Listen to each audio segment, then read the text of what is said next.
And good evening, hockey fans, and welcome to ACHA tonight. Breaking down day 4 of the 2019 ACHA National Championship Tournament. I'm Matt Coma. This is Justin DeVellis. As we get ready to break down Division 1, the quarterfinals, the round of 8 has been whittled down to the final 4. As we get ready to break it down, and it's been a really fun day. 4 action-packed games that we saw here at the Comerica Center, and that nightcap between Lindenwood and Liberty. We'll get to it, but across the board, it was a great night, great day of hockey here. Yeah, such a great day. I mean, upsets were really the storyline. 3 out of the 4 games today, the lower-seeded teams taking those games, winning those games. A lot of goals being scored, a lot of great hockey, and you really had to watch to the end in a lot of these games because you couldn't turn the dial after 1 period, 2 periods. You had to watch all the way through because they were so good all the way to the end. Yeah, all 4 games coming down to the wire, needing that empty net goal or a team having to fend off a last rush. And that's always what we like to see. The past 3 days here, especially the D1 tournament, we haven't really seen that. Teams kind of pull away as it kind of goes in. Yes, the team may make a comeback and make it interesting, but all 4 of these games came down to the wire, and it made for an entertaining finish to all these games. Yeah, it was really good, and it was good to see on day 4. You know, we've had such a great tournament so far. But heading into the semifinal round, the day today, setting up tomorrow, it only makes tomorrow that much more exciting. And I'm ready to go. I know everybody watching has to be ready if you tuned into these games today. I mean, the semifinals tomorrow are going to be something special. Yep, stay tuned. We'll have the announcement of the times for the semifinals tomorrow in just a little bit. First, let's break down what happened first in Game 1. We saw the Iowa State gets that.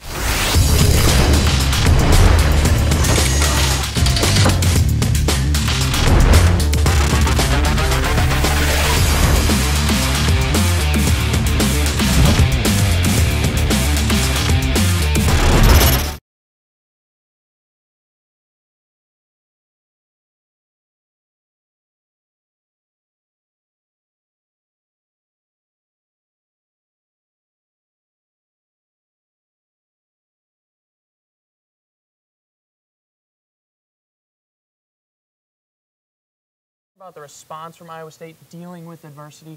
I mean, this is a team that can really battle with anyone right now, and they showed that today, defeating Iowa. Yeah, Iowa State. Or defeating Ohio. Ohio, yeah. Iowa and Ohio always kind of rolls at the final for Minot State and Adrian. That's the next game we want to talk about. Minot State getting the upset. The defending champs are out of this tournament as they got knocked out 3-2, the final score in this one. As Minot State, they came alive towards the end of this game. They were trailing 1-0.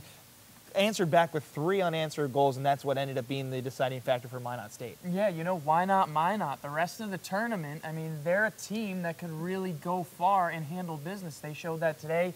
Kyle Lipinski, the 2 goals.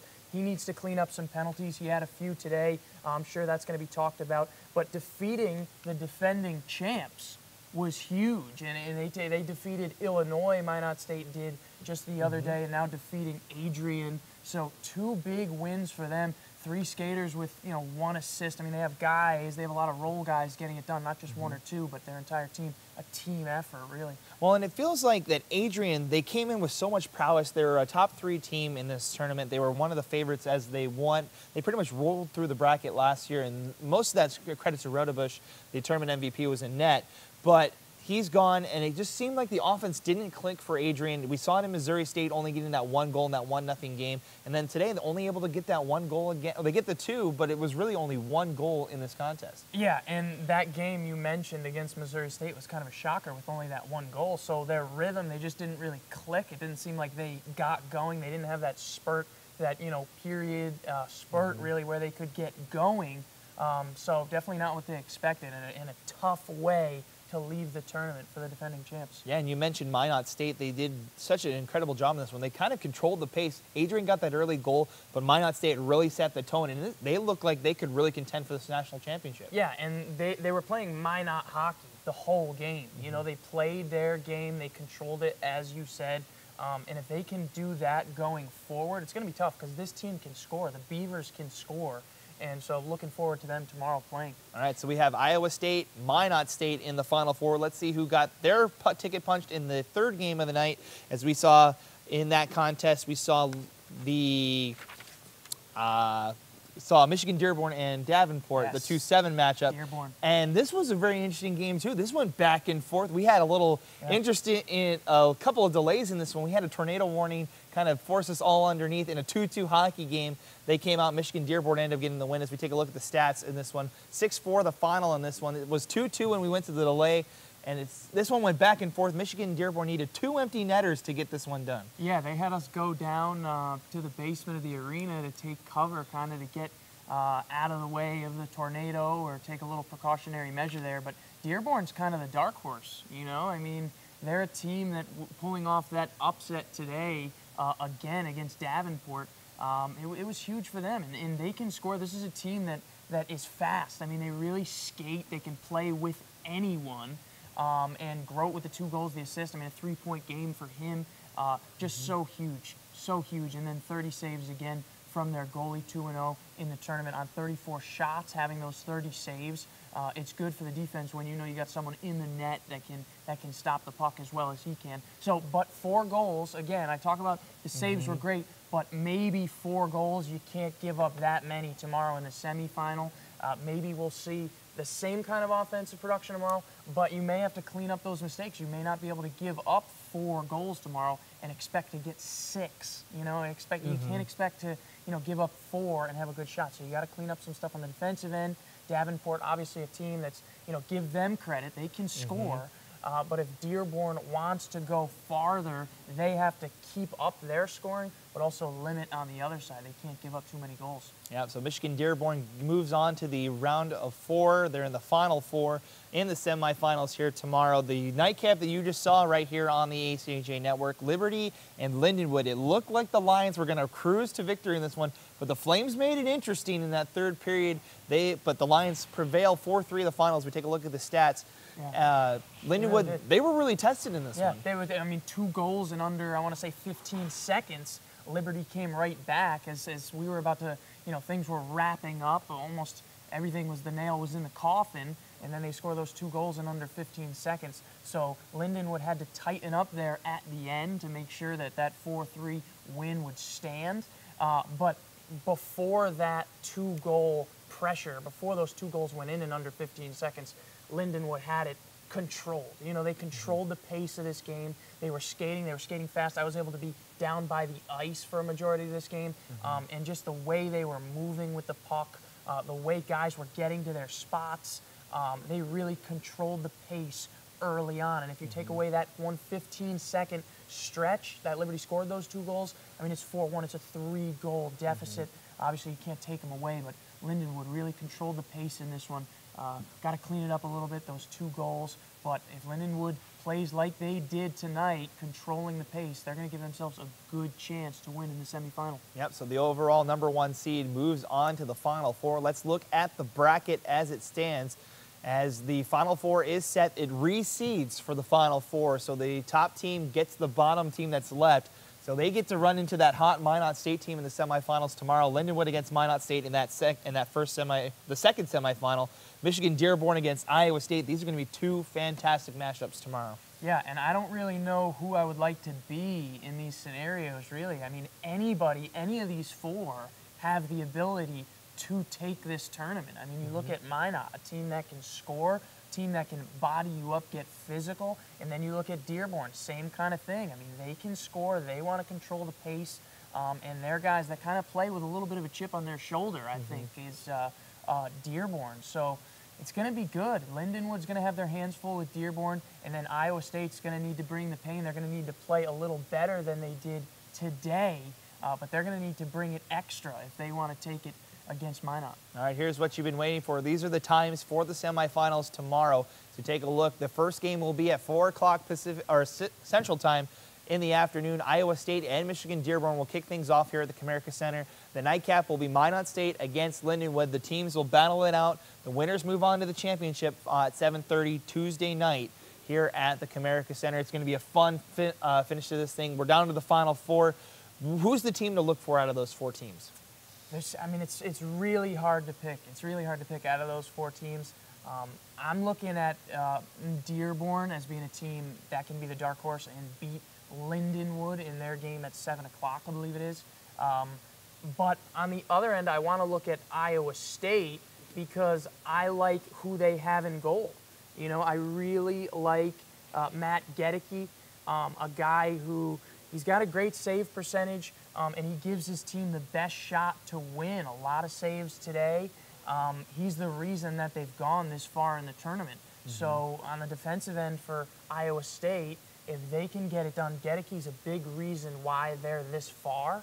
And that's why I'm really looking at the Cyclones in this one, because Gedeke, out of all 4 goalies, we got some great guys in the net, but Gedeke is a guy that I'm looking for because he's hot right now in the tournament.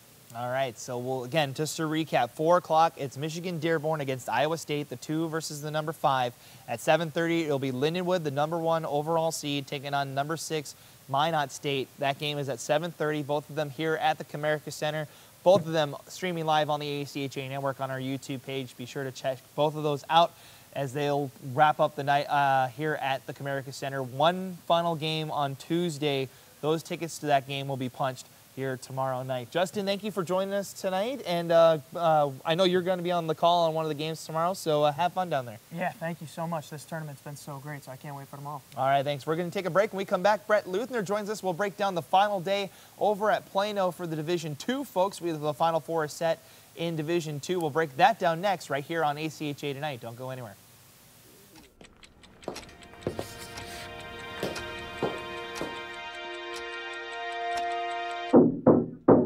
Come on! You know the answer. You studied for this. Come on. Timmy! Come on, Timmy. You got this, son. Pencil to paper. Focus. Come on, Timmy. Focus. Focus. Take the puck. There you go. Skate! Skate! Pass it! You call that a pass? What are you doing? You missed the puck! Come on!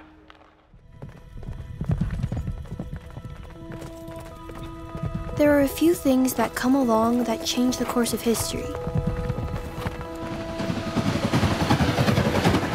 Inventions or developments that reshape society. They usually aren't appreciated at first. In fact, they're often scoffed at. What good will that be? Hello? Hi. Surely that can't be practical. She loves to see you. But then, slowly, over time, the greatness of these achievements become manifest. Hi! Until one day, you ask yourself how you ever lived without them. That's the nature of turning points. They bring us to new roads and new heights. They open doors we never thought possible. So it's important that we go forward together. I'm here with Gina. That our growth She's okay. might not just benefit the great, but the good also. In small ways, and in grand ones. Dad. The test of our progress is not whether we add more to the abundance of those who have much. It is whether we provide enough for those who have too little. At Wilson Electronics, we push every day to amplify the power of communication, to connect those who love and those who cannot live without it.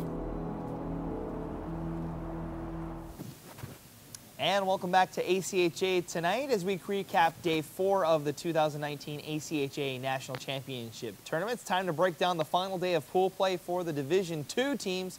Joining me now is Brett Luthner. He was over at Plano for the whole entire pool games. We had a couple of big games that decided the final 2 seeds. We knew 2 of the final 4 last night, but we got those final 2 tickets punched tonight. Yeah, we got the first of those 2 tickets punched very early. It was, in fact, the first game of the day that punched one of those tickets in. And then everybody else, though, played some pretty good hockey up and down, even though some games had no bearing on standings in terms of who was advancing. We still had some pretty good hockey going on. Yep, so without further ado, let's take a look at the 8 games. We'll start in Pool A, the first game in NC State and Trine. Both these teams eliminated yesterday, but they took it out in the Trine. My goodness, the Thunder came to play today, 9-1 the score. Yeah, it was a little bit of a venting, if you will. They were a little frustrated about how the tournament went. Pearl popped on a pair of goals. Everybody seemed to be scoring in that game.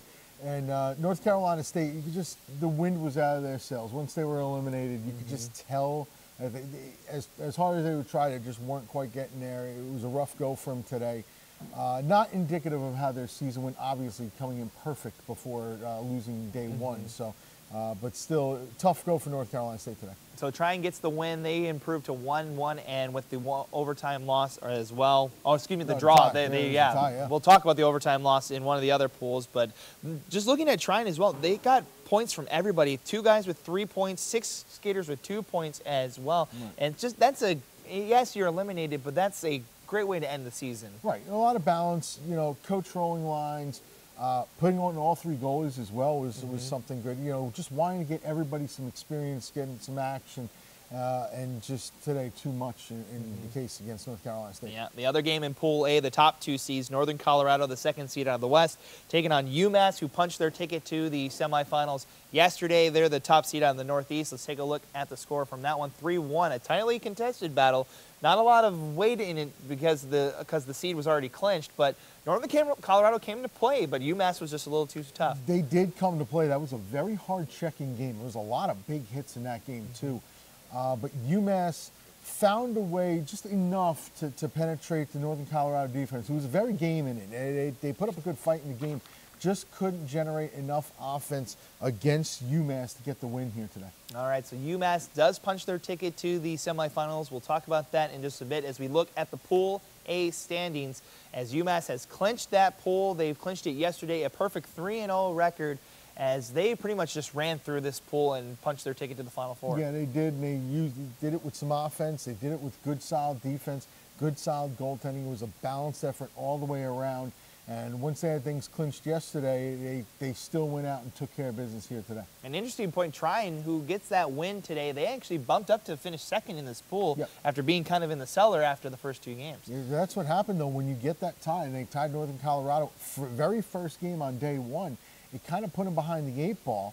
And so when they turned around and lost to UMass Amherst yesterday, and that sealed everything up. So Tryon, if they hadn't gotten that tie, who knows what would have happened here on day 3. All right, well, let's move on to Pool B. This was the one that was still not decided as we got to day 3. We'll talk about the big game between Florida Gulf Coast and New Hampshire in just a second. But first, let's take a look at what happened with the 2 teams that were eliminated. That ended up being a fantastic finish as well. Marion taking on Utah State. This one went to overtime 4-3 as Utah State gets the game winner in the final seconds. And that game, Marion had the lead in that game, but Utah State wasn't going to quit.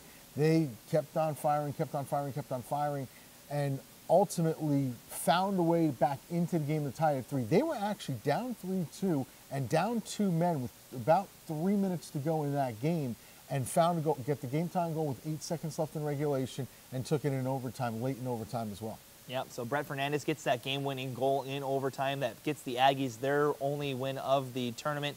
As we move on to the big game, this was the hyped game of the day in Division II. Florida Gulf Coast, New Hampshire, a battle of last year's semifinal. Winner gets to go to that game this time around, but it ended up being kind of a lopsided affair. It was very lopsided. If this was a heavyweight title fight, it was a knockout in the first round, because Florida Gulf Coast get a pair of goals very early on in that game, take a 2-0 lead, and just really never looked back. It was 5-0 after 1 period of play, and it just, I think all of us there, we were shocked when it went down, how it went down with the 5 goals in the first period, and 7-0 after 2. And so it just, at that point, then you were just trying to ride out the string, and you knew Gulf Coast was advancing. Yeah, so let's take a look at the final Pool B standings. Florida Gulf Coast punches their ticket to the semifinals. They're going to go try and defend their title yet again, as they'll play here at the Comerica Center tomorrow afternoon.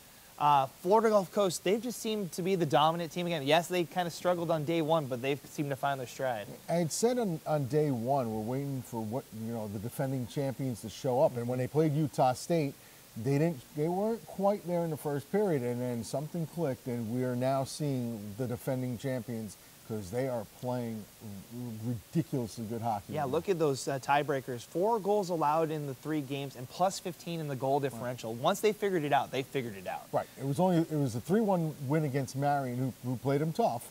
You'll give Marion full credit on that one. Marion ends up going 0-3 in the bracket, overall.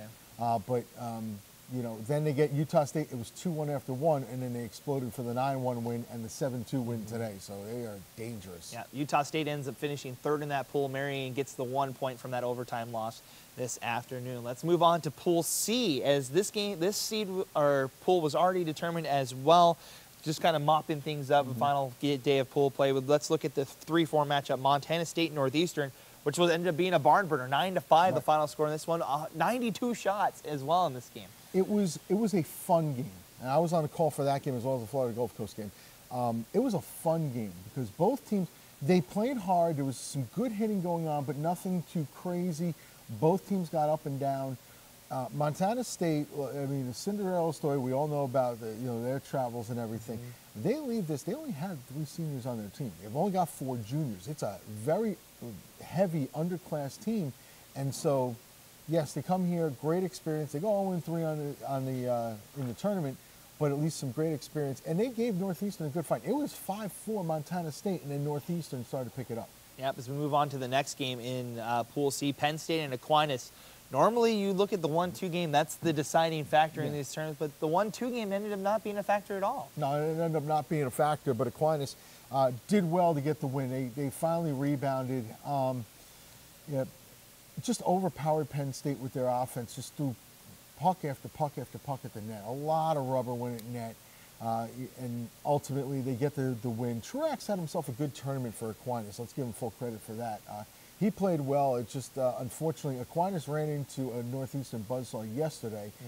Made today's game relatively irrelevant, if you will, and they just got the job done with a large amount of shots in that game. Yeah, so Truax gets a point in all 3 games for Aquinas as the Saints end the season on a high note with that win over Penn State. Let's take a look at the Pool C standings. We know that Northeastern is going to the semifinals. They win Pool C with, again, another 3-0 record in pool play. Aquinas finishes second thanks to that win. Penn State gets that 3rd spot, and Montana State rounds it out. Your thoughts on Pool C?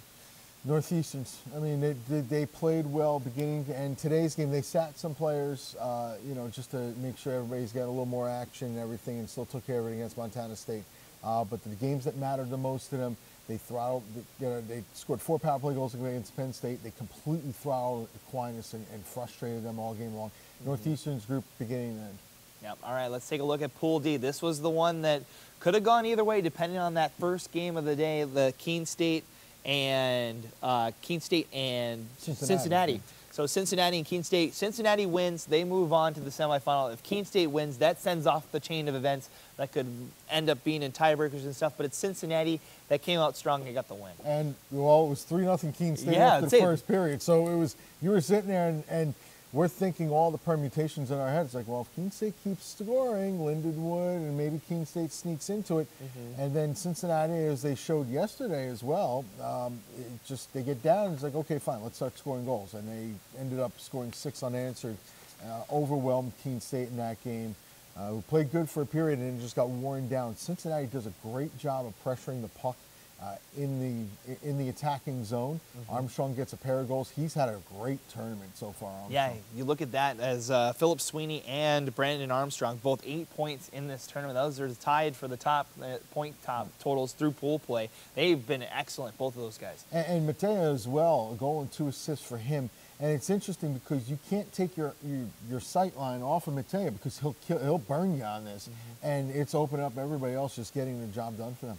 All right, as we look at the final game of the evening, Lindenwood and Northern Arizona. Again, both these teams were eliminated, just playing it out, final game of the season. It's Northern Arizona ending on a high note after struggling a little bit in the first 2 games. They had the win and the overtime loss. They needed to pull the goalie, and Cincinnati ended up getting it done.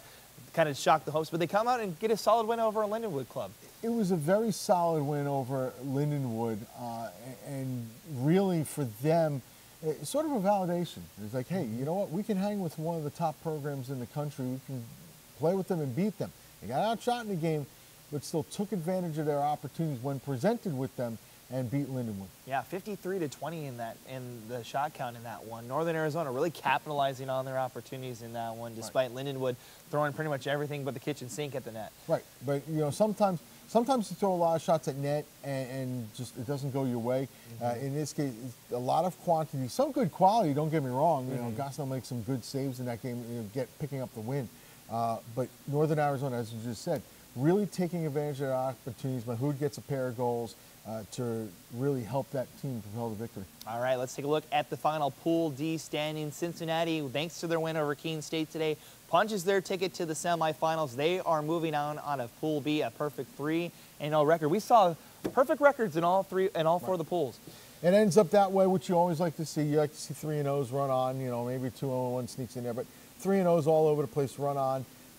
2 1 seeds and 2 3 seeds will be advancing, 2 Northeast teams, 2 Southeast teams. So the Central and the West will not have a representative of Final Four, but the teams that got 3-0 were all deserving of it.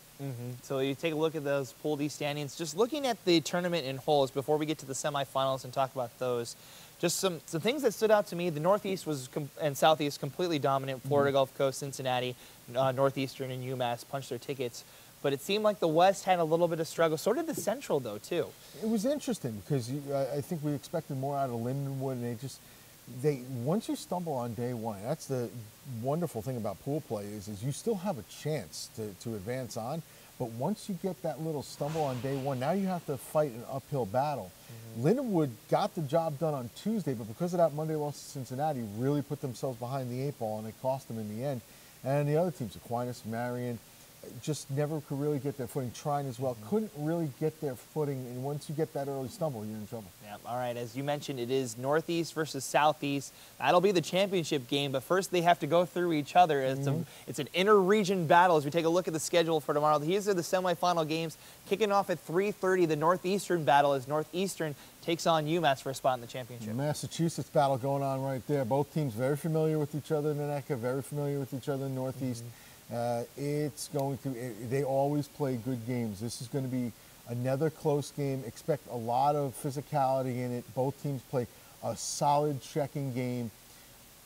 Both teams can score offensively, but I would not be surprised if we're looking at a 2-1 type of game in this one. All right, then the nightcap will be the Southeast battle as Cincinnati, the 3 seed, takes on the top seed and defending champion in Florida Gulf Coast. And Cincinnati, it looks like an uphill battle, but don't count out the Bearcats. Right, the Bearcats have had a good offense for years, and they're now figuring it out on the defensive end, which is good for them.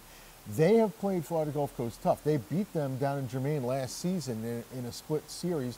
They went down again this year, lost both, but both of them were very close games, 1-goal, 2-goal type of games. So by no means is this going to be a blowout. And both of those games were also low scoring, which is unusual because both teams have very high-powered offenses.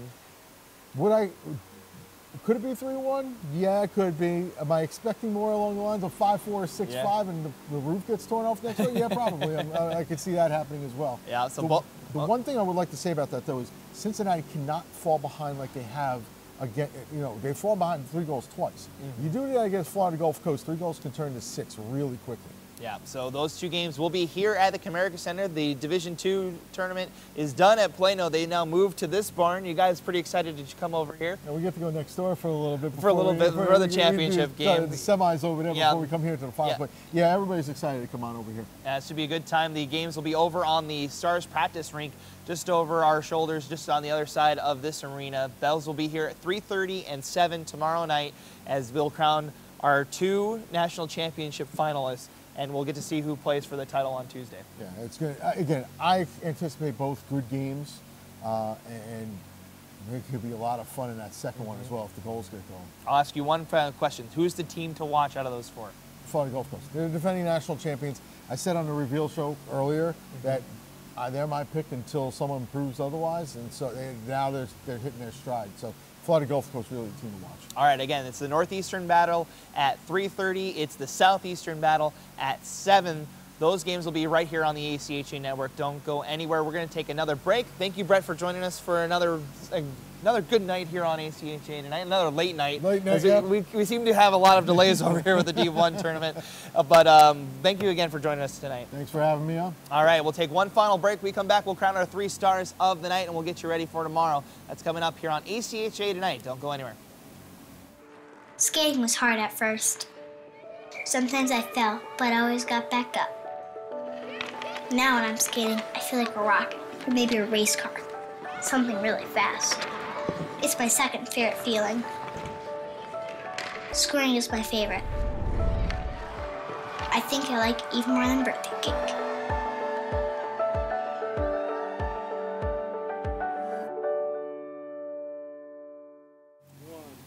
And welcome back to ACHA tonight, putting a bow on day 4 of the 2019 ACHA National Championship Tournament here from Frisco, Texas. Time to crown our 3 stars of the night. The 3rd star of the night, I'm giving it to the Northern Arizona goaltenders, Jackson Gosnell and Joshua Nolan, combining for 51 saves tonight in their win this afternoon against Lindenwood. They pick up the 3rd star of the night nominee. Your number 2 star, Nathan Cunningham out of Northeastern, a 4-point night for him, 2 goals and 2 assists for him. And your number 1 star is Noah Traylor, Northeastern as well, that he plays for. A hat trick, the lone hat trick from the 2 divisions today, also tallied an assist in Northeastern's win this afternoon in their pool play.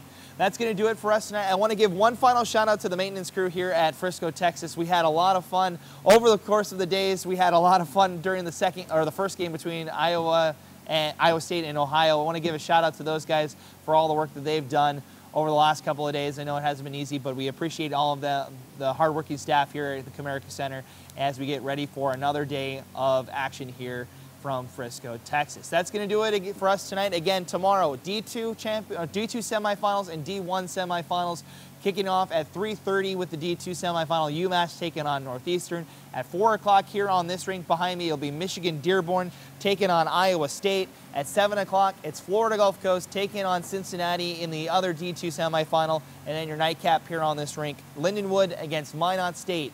Those will be your 4 games here at the Comerica Center here on day 5 of the National Championship Tournament. That's going to do it for us tonight. We want to thank each and every one of you for joining us. We'll be back at it again bright and early. Well, not bright and early. We'll be back at 3:30 in the afternoon. We get the morning off, a chance to go sleep and kind of recharge for tomorrow. So we'll say goodnight from day 4 here from Frisco, Texas. We'll get ready for day 5, and we'll see you again here tomorrow night for ACHA Tonight right here on the ACHA Network. Have a great rest of the night, everybody, and we'll see you again tomorrow.